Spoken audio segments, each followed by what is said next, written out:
No capítulo anterior, Arthur, agora armado com sua nova compreensão de narrativa e números e um valuation de 190 milhões de reais, entrou na sala de negociação para encontrar Beatriz, a compradora do fundo de private equity. No entanto, ele é imediatamente pego de surpresa. Beatriz, uma negociadora mestre, usa táticas psicológicas avançadas. Ela começa com um audite de acusação, antecipando todas as objeções de Arthur.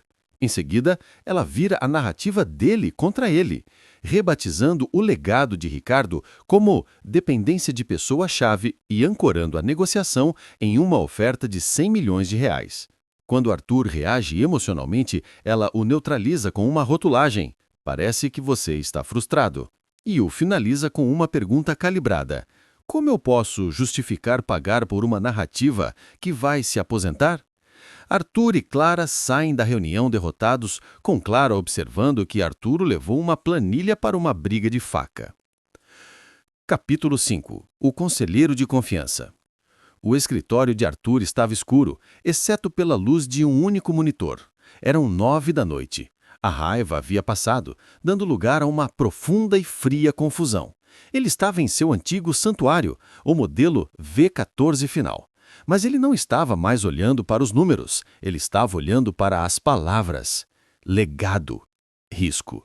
Ela está errada, Arthur disse para a sala vazia. A IA dela está errada. Ela está ignorando os dados de Atenas sobre a lealdade dos funcionários. Será que está? A voz de Clara veio da porta. Ela entrou e sentou-se na cadeira de frente para a mesa de Arthur, sem acender as luzes. Claro que está. Arthur se virou, sua frustração borbulhando. Ela distorceu tudo. Ela pegou nossa narrativa de legado, que nós provamos ter valor financeiro, e a chamou de risco de pessoa-chave. É o mesmo fato, ela apenas o inverteu. Exatamente, Clara disse calmamente. Bem-vindo ao Advisory. Beatriz fez o que você não conseguiu fazer no capítulo 2.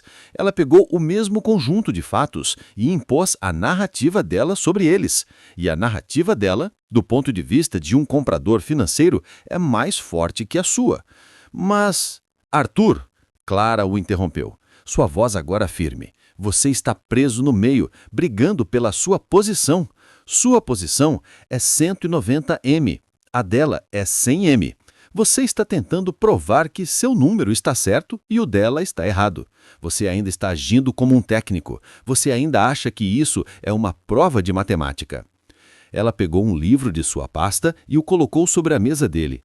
A capa era simples, branca, com o título O Conselheiro de Confiança, The Trusted Advisory.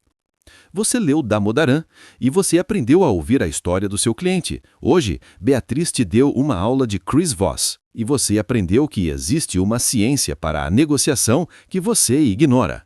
Agora, você precisa aprender a parte final. Você precisa se tornar o conselheiro. Arthur olhou para o livro. Pare de brigar por posições, Clara disse, e comece a entender os interesses. Qual é o interesse real de Beatriz? Não é pagar 100 milhões de reais, é mitigar o risco de pessoa-chave. Ela precisa garantir que a empresa não morra quando Ricardo sair. Qual é o interesse real de Ricardo? Não é 190 milhões, é proteger o seu legado e garantir que seus funcionários fiquem bem. Ela se levantou. O número não é a resposta, Arthur. O número é o sintoma. A resposta é um plano que sirva a ambos. Seu trabalho não é provar que seu valuation está certo. Seu trabalho é criar esse plano. Pare de vender o relatório. Pela última vez, comece a vender o advisory. Clara saiu e o deixou sozinho na penumbra. Arthur ficou em silêncio por 1 hora. Ele não leu o livro, ele apenas pensou na equação da confiança que Clara havia rabiscado para ele uma vez. A credibilidade mais confiabilidade mais intimidade dividido pela autoorientação. Sua autoorientação, sua necessidade avassaladora de estar tecnicamente certo, era o denominador que estava explodindo todas as equações. Ele estava tão focado em si mesmo que não conseguia ver a solução. Ele pegou um bloco de notas amarelo, ele escreveu: Posição de Ricardo, 190 milhões de valor do legado. Posição de Beatriz, 100 milhões de valor com risco. O problema, o gap de 90 milhões. A solução? E se o gap não fosse um problema de matemática, mas um preço? O preço do risco de sucessão. Beatriz estava disposta a pagar 100 milhões pela empresa como está, com todo o risco de Ricardo. Ricardo queria 190 milhões pelo valor intrínseco da empresa sem esse risco. O trabalho de Arthur não era debater qual número estava certo. Seu trabalho era eliminar o risco de 90 milhões. Meu Deus, ele sussurrou. Não estamos vendendo a empresa, estamos vendendo um plano de sucessão. Ele não era um avaliador, ele era um arquiteto de negócios. Ele finalmente entendeu a frase de Clara: você está vendendo o advisory. No dia seguinte, ele estava de volta à sala de mogno de Ricardo, mas a atmosfera era diferente. O projetor estava guardado. Arthur e Clara sentaram-se ao lado de Ricardo na mesa e não em frente a ele. O fundador parecia abatido. Seus filhos estavam presentes, parecendo derrotados. Senhor Ricardo, Arthur disse calmamente, eu tenho que lhe dizer uma coisa. O número de 100 milhões de Beatriz está correto. Ricardo e seus filhos enrijeceram. E o nosso número de 190 milhões também está correto. Ricardo franziu a testa e disse, isso não faz o menor sentido. Faz, Arthur. Beatriz está oferecendo 100 milhões pela Almeida Têxtil Boege, uma empresa que, segundo a narrativa dela, depende 100% de um gênio que está prestes a sair pela porta. Ela está comprando um risco enorme e ela precificou esse risco. Ele continuou. Os 190 milhões são o valor da sua empresa sem esse risco. É o valor que você, sua cultura e sua lealdade criaram. A diferença, Ricardo, esses 90 milhões é o preço do seu legado, é o valor da sua alma no negócio. Ricardo ponderou aquilo e disse, então estamos presos? Não, Arthur disse, meu trabalho mudou.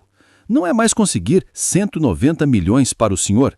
Meu trabalho é eliminar esse risco de 90 milhões para a Beatriz. Como você faz isso? O filho de terno perguntou. Nós não vamos vender a ela a Almeida Têxtil de 1974, Arthur disse com o coração batendo forte. Ele estava fora do mapa da planilha. Nós vamos vender a ela a Almeida Têxtil de 2028. Nós vamos vender a ela um plano de transição, um plano de advisory.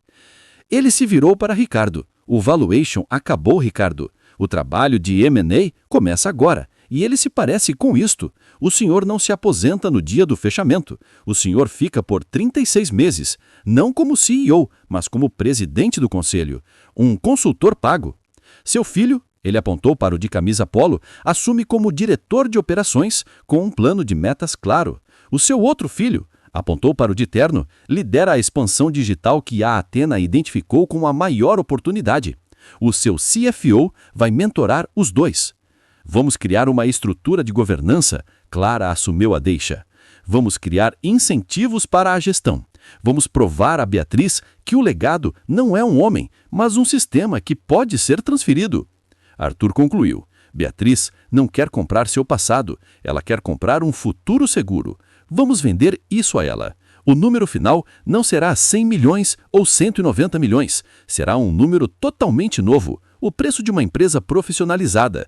Esse é o advisory que estamos vendendo. Houve um longo silêncio. Ricardo olhou para Arthur, mas desta vez ele não viu o analista arrogante do capítulo 2. Ele não viu o gênio dos números do capítulo 1. Ele viu um parceiro. Ele viu um conselheiro. Ricardo estendeu sua mão calejada pela mesa. Eu confio em você, Arthur. Desenhe o plano.